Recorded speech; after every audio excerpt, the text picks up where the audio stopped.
Everyone thinks this scene confirms that the real Steve Rogers has returned.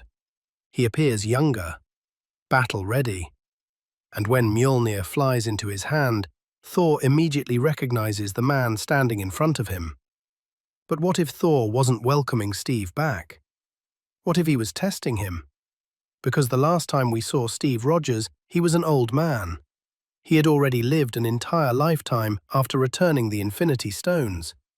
So how is he suddenly young again?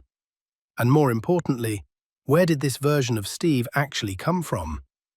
The obvious answer is the multiverse, but that creates an even bigger problem. Just because he looks like Steve Rogers doesn't mean he's our Steve Rogers. This could be a Captain America from another universe, one who made different choices, one who lost everything, or one who already works for Doctor Doom. Thor may immediately sense that something is wrong, so instead of attacking Steve, he allows Mjolnir to decide.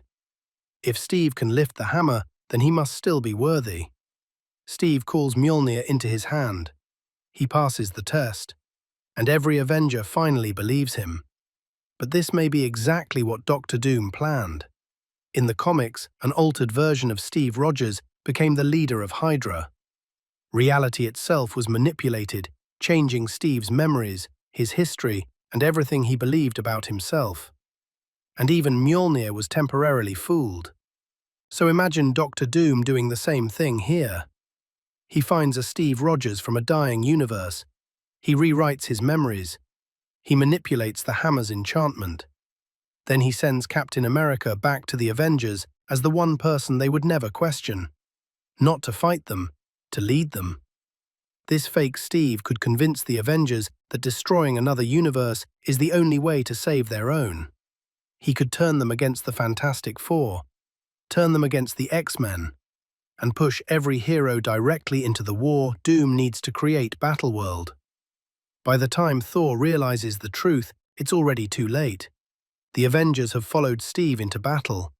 Universes have been destroyed, and Doctor Doom has gained control of whatever remains. The biggest twist wouldn't be that Doom defeated the Avengers. It would be that the Avengers willingly followed his plan because it came from the mouth of Captain America.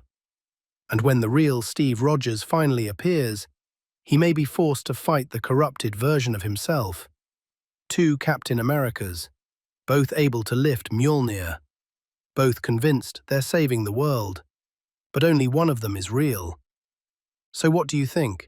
Did Steve Rogers actually return? Or did Doctor Doom just place his most dangerous weapon inside the Avengers?